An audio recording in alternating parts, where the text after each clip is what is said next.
We're live. It's that time of the week, our favorite time of the week, with Will Leach, Mindstate Marketing Hour. Will, how are you, brother? This has been a great week here in Dallas, Texas. Lots is going on. We actually have, did you know that I think we have the Country Music Awards happening right down the street from my house today. So traffic is blocked. I'm forced to stay in the house, but that's okay. We get some tax revenue out of the deal. How are you today, Steve? I'm doing good. Excited to have a conversation with Yeah. my wingman, or no, I'm your wingman. Anyway, We're co-pilots. we're co-pilots, and we're going to run the intro. It's the Mindstate Marketing Hour with Will Leach. He's our favorite scientist. He wears a leather jacket. He doesn't ride a motorcycle. And today's topic is how to use scarcity effect to boost your advertising results. So turning that music off. It usually fades out, but that's a problem with amateur studio manager like me. There's nothing amateur about you, Steve. You just have your own way of doing things. Don't I? Yeah. Yeah. Mindstate Marketing Hour revolves around this book, Marketing to Mind States. That's why we're all here. If you don't have this book and you like creating content and working to get more folks, there's an issue. Your one size fits all content. If you read this book, then you'll understand why all these big brands reach out to our man, Will Leach, to help them get their content dialed in for the state of mind that folks tee up in when they're considering the solution that your product offers or your service offers in that moment of their life. Marketing Mind State. That's Get right. it. That's what we do here. You can get this where? Like Amazon, Barnes and Nobles, Walmart.com, all these places. It's all over the place. So I hear. the used bookstores, wherever. I will say this, I don't know if you've had this with your book, Steve, but I was looking the other day and I saw my book on eBay, which is kind of makes you feel a little bit bad because it's an autographed book. So I signed the book for somebody at some point, and then I was on eBay. And it makes you happy at the same time. You're like, man, really? Somebody wants to sell my book on eBay? I can't believe you're saying this because remember last week I was in Park City, Utah, right? Yeah, sure. We're having a mastermind, and one of the guys in the mastermind, he's got my book sitting over there, right? He read the book, he had underlined it. He had all these cool things in there and he wanted to talk about it. And that book's sitting over there. And I thought, you know what? I'm going to sign that book because he bought it. So I open it up and it says, Dear Jay, you bought it used and Jay sold it on the black market. Yeah. Come on. Wasn't it? You guys out there, I totally get it, but just think about from the author's point of view, how that makes them feel. It's just, there's something weird about that feeling that somebody else is monetizing your book and they don't care enough about your signature to even keep it in a box somewhere. Yeah. Yeah. That was so funny. I laughed so loud about that. That was just precious. It's the Mindstate Marketing Hour where you're going to learn how to use science to connect with your clients. This is a human understanding model. And today's topic is about FOMO, which is, in the scientific world, the scarcity effect. And why does it work? Why does FOMO work? Yeah. So, I've been going down the last couple of weeks, when we do our one-on-one shows, talking about some very simple concepts that marketers use all the time, but they may not know how to use the concept correctly, or they're limiting themselves. So we already did one on social proof. And then today, let's talk a little bit about scarcity effect or fear of missing out, the FOMO effect. Here's this kind of weird thing that we do as people is that we actually place value on things that we believe are scarce or rare. Now, if you think of that from a logical perspective, that doesn't make a lot of sense. Like my book, Steve, is the same book, whether or not I have made it available for a limited time only or a limited quantity. It's the same words, it's the same paper, it's the same size, it has the same concepts in it. However, when you say or you tell people that this product, this service, this offer is limited or scarce in some way, it actually creates an added value to people. People assign greater value to things, which doesn't make a lot of rational sense, but it makes a lot of emotional sense. And so we use this idea of FOMO a lot in marketing. And like I said, you can create greater value for your products, services, brand without doing anything different except for limiting its usage in some way. And by doing that, you can create more exclusivity for your brand and just create some excitement around your brand that people will buy on short notice. So that's what we want to talk about today. Yeah. So our guest last week, RT Custer, his company, his watch company, those are limited, scarce Mhm. pocket watches that they make into that were made back in the day, but aren't made anymore.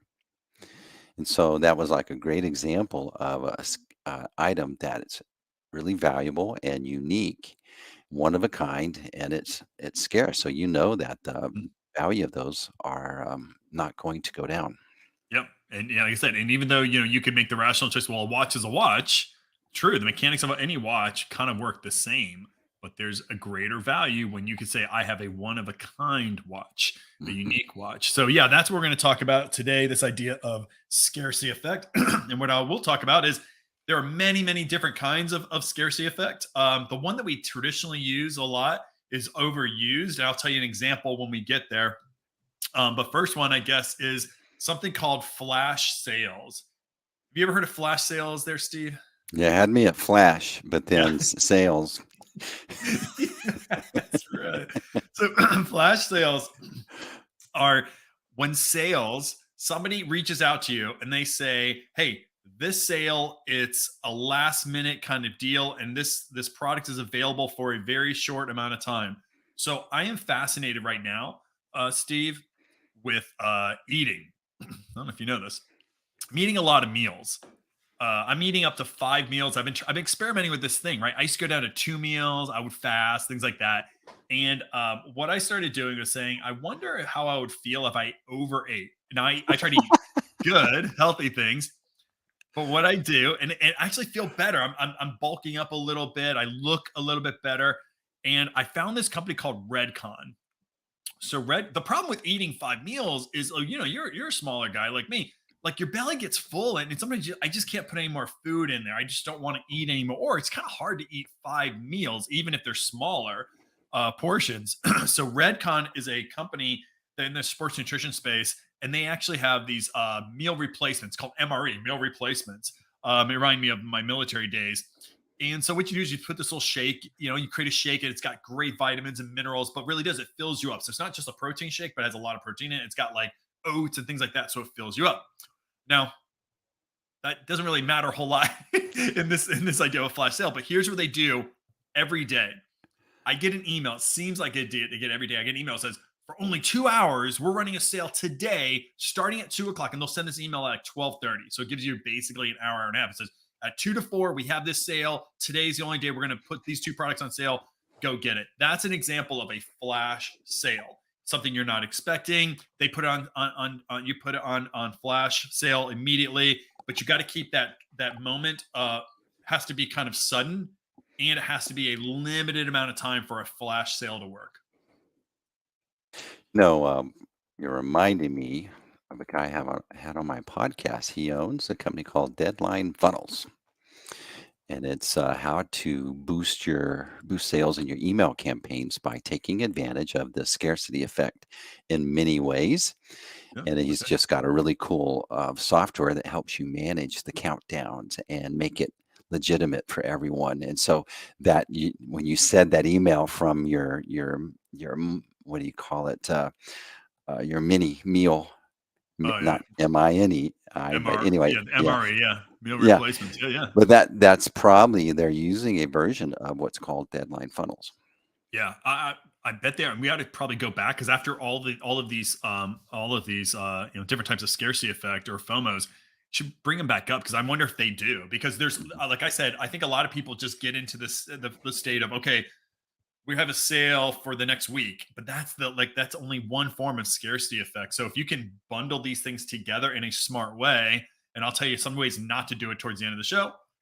Yeah, you can create a really effective sales strategy that gets people, really what it does, right, Steve, is it gets somebody who really considers your product. They want to buy it, but maybe I'll do it tomorrow. It gets them to purchase the product. So it's Mhm. not manipulative, and very often what it really does is it gets somebody from considering to buying to actually buying. It's that fear of missing out. It creates that kind of urgency, and that's what you need in sales: urgency.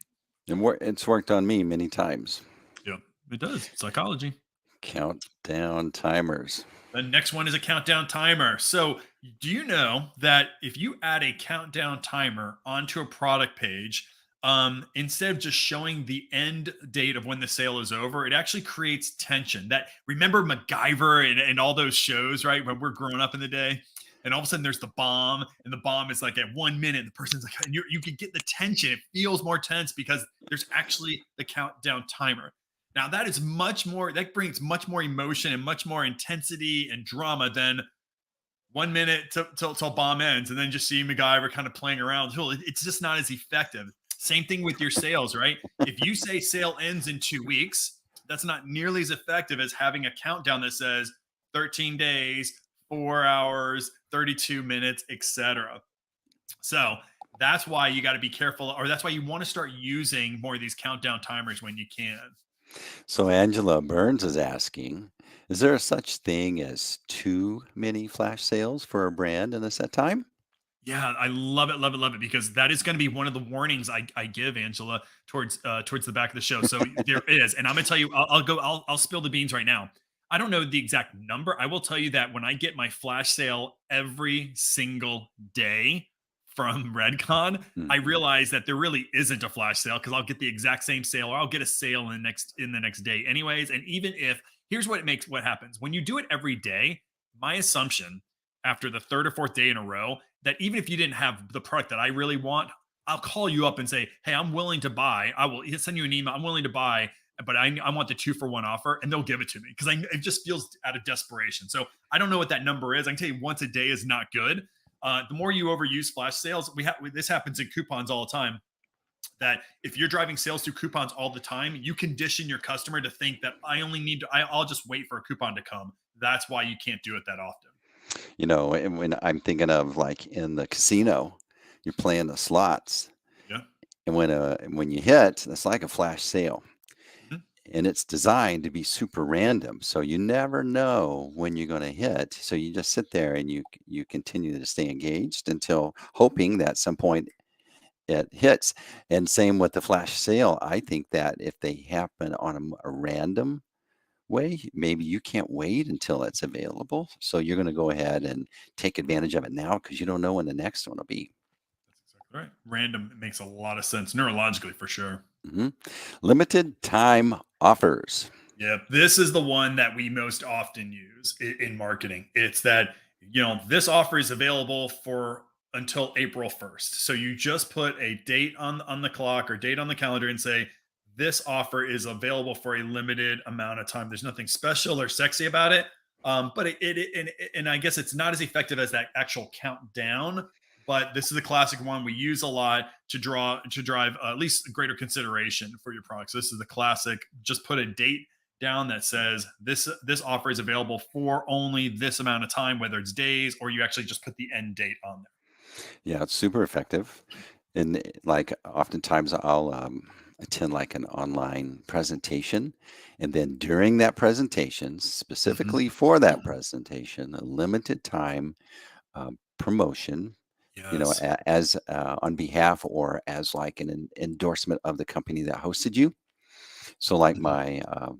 my guest, Deadline Funnel guest, he had a limited time offer or promo for the audience that listened to that. They had a unique link just for that presentation. Yeah, you reminded me, when I was in a conference years ago, where the speaker, he had a 45-minute session, and about 20 minutes into the session, he said, "Hey, and we're going to have an offer that's only available to you guys in this audience. And after my session, I'll have it for a half hour. You can buy this package of books and everything else. And what I heard out, and so then he goes in and he tells, he goes on through his speech, really compelling speech. And he said, and at the very end of the speech, he says, and guys, at the back of the tables are these book bundles that I have, and it's only going to be discounted for this group of people right here. And we're going to have it for the next half hour after that, or until supplies last, which we'll talk about in a second. And then it's over. Steve, I'm not kidding you, when people got up and almost rushed to the back of the table because there was that desire of, oh my gosh, I'm fear of missing out. It's so kind of, you're already in the moment. You're emotionally, excited about the speaker. He's telling you these concepts. It was so well done. Hundreds and hundreds of dollars, maybe thousands. I can tell you $1,000 were bought of books because he did that. So limited time offer. It was right after a speech is when he did it.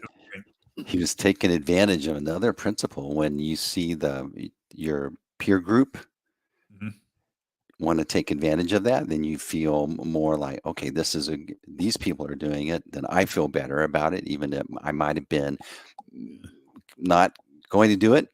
Yeah. Or maybe even competitors, right? Like your peer group are oftentimes your competitors, whether you know or not. Maybe it's like, man, what if they they can do something I don't know how to do? No, that's a great point.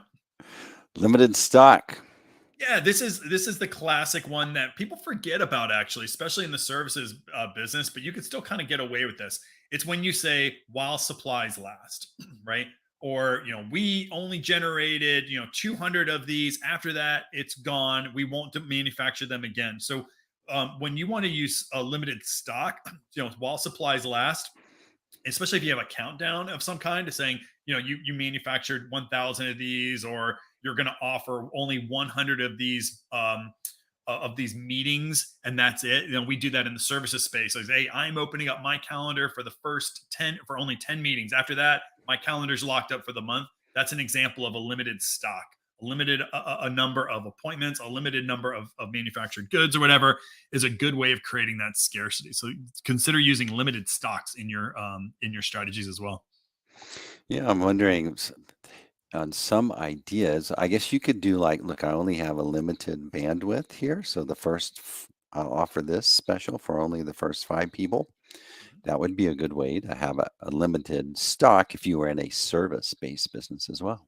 Yeah, I've used it before, and it is true. Like, my calendar is not just open. I'm just not sitting there every day waiting for people to do it. So we've used that before and said, you know what, I could probably bring in 5, and we actually even create a new calendar invite just for those 5. So like, it's 5 people, there's 5 block openings, and then whoever gets those openings, it's theirs. So we've done that before, and it's pretty effective. If you want to use, if time or your brain is kind of your product, it's a good way of doing that. Only don't say you can contact me in the next 2 weeks. Just say, I only have 5 appointment availabilities. Hopefully you can get one of those.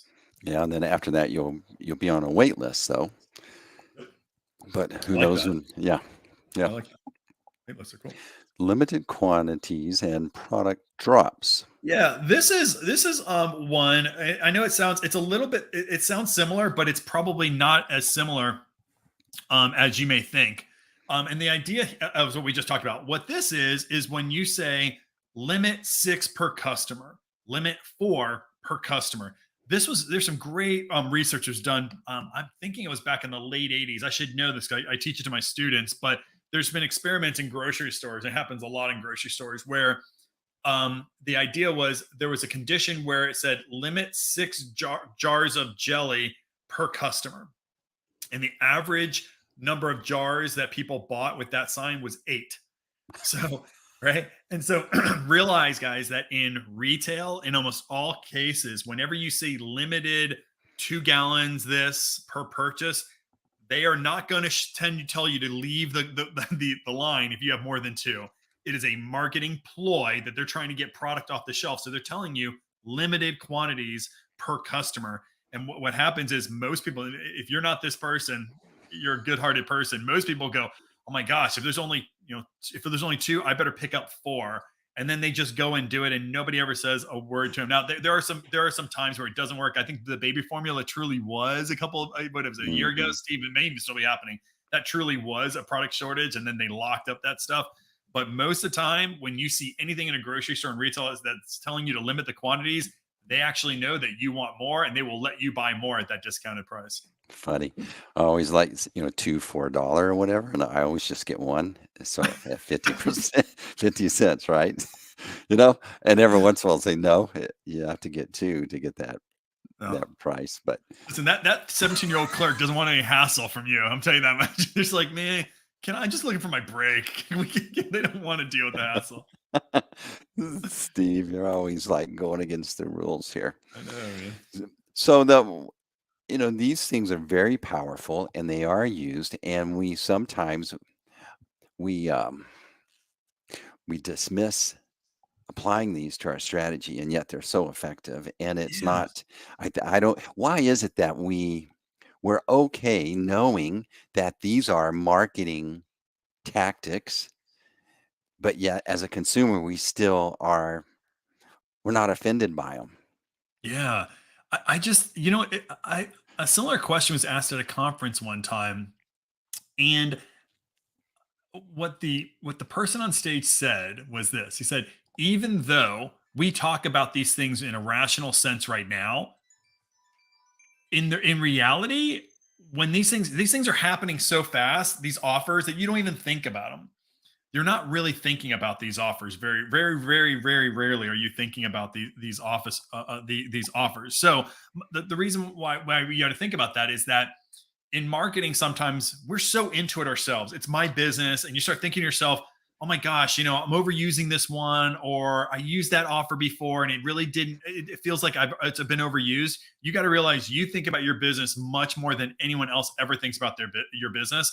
And so you limit yourself sometimes of not using these things because you feel like you've used them or it's overdone. Now, like I said, Redcon, I love this brand. I hope maybe they'll sponsor our show one day. But dude, I can't get it every day at the same No. time. Come on, man. But that is a little bit overdoing it. But these things your customers generally don't know. And I always think about this too, Steve, right? Is if you have a great product, you should never question the value or you doing these marketing tools, using Mindstate marketing. If you have a good value that benefits others, why wouldn't you get that product into people's lives? Like it's the right thing to do, in fact. So don't be overwhelmed by these things. Don't get thinking that they're overused or manipulative. If you have a good product, now if you have a bad product and you're trying to manipulate people, that's not the right thing to do, and you're gonna be punished for that in the future. So I'm wondering, what you guys think out in the audience, Angela and the rest of you. What do you think? Why do you think that these are not so offensive to us, and yet we're familiar with them? We see them all the time in many ways, but yet they're effective. But why do we not rebel against them? Maybe is it because we want the special? Maybe we want to feel special because Maybe, yeah, maybe we that exclusive product drop, that this yeah. one design was only, it's exclusive for my loyal customers, makes you feel pretty special, right? And don't we all want to feel a little bit special in a world that everyone feels pretty, you know, they have a lot of homogeneity, right? Everyone feels Yeah. kind of vanilla in Yeah. many cases. All right. So you've said this term, velocity of new users. Yeah, I should Where, have I should have simplified that a little bit. You where, actually said it, Steve, right? yeah, It's telling people, a lot of people want this product. It's social proof. That's all this is that you say that we have much more demand than we ever thought we would, right? It's when you're saying that you have a bunch of new users, that when you talk about the numbers of people that are using it, like you said, when people get up out of their seats to go to the back of the conference to go buy the books, that act of seeing so many people taking an action provides this tension of, oh my gosh, they're going to get something that I don't have. That makes it more scarce. I want that. So when you tell people that, we weren't expecting this type of demand, we didn't manufacture enough, all those types of things, demand was higher than expected. We've seen that before in a lot of different marketing things. Showing that there's a bunch of new users, there's a lot of momentum for your brand and momentum for your products, that creates scarcity, that creates a fear of missing out. I've also seen those things on the website says, this guy just signed up 1 hour ago. You seen those little pop-ups over here, and it's like, oh my Yeah. gosh, everybody's signing up. Yep. Yep. What? Well, That's a really great one. Yeah. Especially when they tell you the time. Have you ever seen when they're time stamped? mhm. The person at 12:48, you're like, oh my gosh, that was only like 35 minutes ago. What were they seeing? Yeah. Yeah. I like when they do that. I like when they do that. So you've got this cart reservation. Yeah, and this is the kind of one that we forget about sometimes if we're in e-retail, I guess, like or kind of online retail. A cart reservation is when you allow people to take a product, drop it in their cart for a limited amount of time. So it's kind of like when you save a hotel room and they say, "Hey, this room is going to be saved for the next hour or the next day." Like airlines do this a lot. You can reserve something, but it's only for a limited amount of time, and then it's going to jump out of your basket. So the reason why they're doing that has very little. I mean, if certainly there's an idea that people want to, they're going to reserve a seat for you on an airline, and they're not going to let you just keep reserving seats without buying, right? So there is some kind of real reason to do that. But really, what they're trying to do is what they're trying to do is get you confirmed. Like, I have confirmation, I bought this product by putting it in my basket, but we're going to take it away from you. You know what that's called, Steve? It's called loss aversion. We talk about it in my book. We value things that we're about to lose more so than their original value. So even if you just put something into a cart, you didn't buy it yet, you put it into a cart, but if I tell you that I'm going to take that away from you, you already have that, you already assign value to it because it's yours. You put it in your cart. So the fact that I'm going to take something from you creates greater urgency to buy that as well. So that's why when hotels say you can reserve this for one day, you can reserve this seat for and an airplane, you can reserve it for a couple of days before we let it go. It's not just them opening it up, because there's lots of airlines, there's lots of hotel rooms that they can open up. What they're trying to do is they know that if you put it in your basket, it almost feels like it's yours, and they're going to take away that thing from you. So Angela Burns, she said, I think feeling special and also feeling like a mastermind as a customer when we were asking about, why do some of these things continue to work for us, even though we're aware of them. And Mhm. so she's saying, also feel like a mastermind as a customer.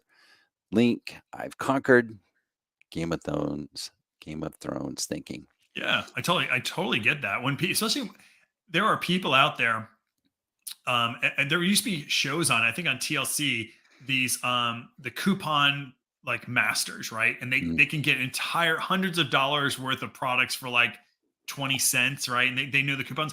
There is mastery in that, Angela. I like how you said that, like where you feel like you are incredibly special to be able to figure out how these things work and to get the lowest deal or the most exclusive product for the least amount. Um, there's a really good example um, that Costco used to do. I don't know if you knew this. I don't know if they still do it, but at least a decade ago, Costco used to do this on their website, and I think it was happening on Tuesdays. If guys fill in the blank if I'm wrong on this, but I think it was on Tuesdays. What they would do is they would drop a very unique product and hide it on their website. So it could be something outrageous, like a 3 carat diamond ring, but it may be sitting somewhere in the food section of a Costco website. They would bury it, but there got to be this game because they would do it at the same time every week, and they would take something that's very kind of not very many quantities of it, they drop it on there, and they'd give it for a very low price. And what they would do is word got out to what they would do, where people at Tuesday mornings would um, jump online and try to figure it out, find this thing. And once they found it, they were the winners. They conquered Costco. And so it became this huge game where, I mean, imagine thousands of people on Tuesdays were coming to Costco's website trying to find this. They're playing this game to find this item. Vast majority of people never found the item, they gave up. But in the meantime, they had you going to their website, scanning products in all these different categories. Like, how brilliant is that? All they were really trying to do is fear of missing out. You have a very limited amount of time before all these things are sold, and it's here somewhere, and it's at a low price. You should go look for it. It became a game for years. They may still do it. In fact, it's kind of a cool marketing tactic that they use. There are mavens that are on YouTube that tell you what you should be buying at Costco this week. Oh, really? Yeah, so they're like Love it. that mastermind or that expert that Yeah, I you're love you it. were talking about, and they'll go, okay, so I studied all this, and these are the things that you need to hurry and get over and do. So they're getting YouTube views, getting ad revenue, but coaching you as a maven on an expert of the Costco inventory and what you should take I advantage of love it. this week. I love it. So, all right, any more common pitfalls or mistakes when using the scarcity effect? Yeah, there's three pitfalls, and we've talked a little bit about them. The first one is do not extend the deal. If you're going to use a time-based scarcity or fear of missing out, you can't extend the time longer than it's supposed to be, or you lose all authority, right? We live in a world today where transparency is vital to your business. Truth is vital to your business, because if you're not transparent, if you kind of extend the time out, then social media allows everybody to jump on social media and just tell everybody else that this was a ripoff, that they really didn't get the limited time deal, or it wasn't really that exclusive because it was actually, you said there's only 400 of these shirts made, but yet I see them all over the internet now. Or you had them the next week, the exact same shirts were on deal as well. So no matter what, do not extend the deal longer than what was advertised. It's really, really under no circumstances should you extend it. The second thing would be you can't use it all the time. And this is what the Redcon thing. You can't use scarcity marketing tactics too often. Andre, you said this, right? Or we talked about this, that if it comes every day, if something's scarce every day, then it's not scarce at all, because I know I can get the same thing the next day. So don't overuse scarcity. Now, I think you could probably mix and match some of this stuff, no doubt about it. Sometimes you can have a sale for a limited amount of time, or sometimes only while supplies last, or maybe it's an exclusive deal just for your loyal customers. So there's other ways you can do this. So you can always have scarcity built into your sales strategy, but don't overdo it. Like I said, every day I get a 2-hour flash sale from this. I've been with them now for 2 weeks and I love them, but it's kind of silly. It doesn't feel very exclusive at all. And then the one that I shouldn't have to say, but we do have to say anyways, is don't exaggerate your offer. Don't exaggerate the availability. Don't exaggerate the amount of demand. Don't lie. Basically, don't lie to your customer. It sounds stupid to have to say that, but people do. We live in a world where brands overpromise all the time. So don't exaggerate your offer, because if you say that this is very exclusive, or the quality for this limited time product, there was a special quality to it, and then when they get that, it's no different than what the other t-shirts that you sell, or the other shirts, the products that you sell, then it doesn't create exclusivity. It just seems like you lied to them. So don't exaggerate your offer. Don't exaggerate the availability. Okay. As far as being without being unethical, how can marketers use this? Yep. So I think, like we just said, the way you got to do it to be unethical, or to be ethical, is be transparent and be honest. If you want to use this, really make the product exclusive, manufacture it, only 40 of them, only give away 5 slots, and that's it for off your calendar, etc. But one thing you can do is, sometimes exclusivity, or that fear of missing out, can come from providing products that are unique to your most loyal customers. I like this idea of not only giving your unique loyal customers exclusivity of a product, but you're showing them that you really care about them, and that they won't have to miss out on this deal because they've been loyal to you. So always be honest, always be transparent, but also use kind of its exclusivity to keep people more loyal to you by giving them very exclusive deals, exclusive products, etc. So I think that's the way you can still use these things without being unethical. So it says, can you give an example of when FOMO worked well? I have an example, Yeah. and then I want to hear yours. You want to hear mine first? I did, since I took a sip of water. So ChatGPT, when it first came out, it was free. But when you went to try to use it, oftentimes it said that we're a lot of people are using it at the moment. Yeah. So as soon as someone hops off, we'll let you on. And then when they came out with the $20 a month plan, then you get on every time you log on. Mhm. So I think that was really a smart way of establishing a FOMO offer. That was an easy justification, because when you want to use it, you want to use it. And they were giving it away for free. So does that feel unethical? No, because they're having to pay for that usage. Yep. And so I was like, yeah, I'm gonna sign and get that $20 and get in there every time I need it, because I don't want to sit around and wait and come back to it. I like that. I like that a lot. I got one, but it's not nearly as recent. But I always thought this was a cool example of fear of missing out. It was something that Snapchat did years ago. I think it was maybe 5, 6 years ago, maybe longer. What they did was they created these eyeglasses that could take 20 or 10-second videos. I think it was 10 seconds or something like that. Um, and they would only sell these glasses in vending machines that they owned, and they would take these vending machines and move them every day. So they had this fear of missing out because all of a sudden a vending machine may show up in your subway station or on a random road that you're on, but then it became very apparent that this was going to be gone in less than a day. So you could only get them exclusively through these vending machines, and those vending machines moved around daily, and so that created this fear of missing out. You pretty much had to buy right then, or you may not ever see a vending machine again. So I always thought that was a really good use of that fear of missing out. Excellent conversation. Excellent conversation here, Will. I was just trying to Yeah. think of something cute to say about missing out on our award-winning podcast, but actually, so Will's going to be on the road here coming up Yeah. for several episodes, and we'll be running some past shows that were really popular. So Mhm. if you missed out on those previous shows, your chance is coming up. We'll run at the same time.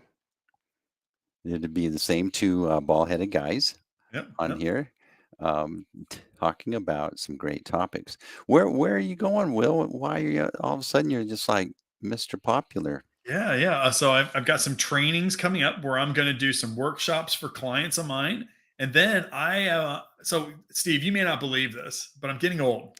I'm getting older, and so we have a very a big special vacation for my high school friends. A bunch of us are turning 50 years old, and so we're all turning a little bit older, and we're going to go on a cruise, and we're going to go down all throughout, all those islands down there in the Caribbean. So yeah, I'm going to go do some vacation as well. So we're gone for the next 3 weeks, everybody, but we do have our best shows, most popular shows, the shows that get downloaded the most. So we want you to come and watch the show. It'll feel live, and we're going to be talking about great things. Will, this is always a good conversation. If you don't have Will's book, you need to get it. Marketing Mind States. It's how to tee up your content in the right state for the right state of mind. And Will, if someone wants to work with you, they need you to look over their shoulder. What's the limited time offer that you have?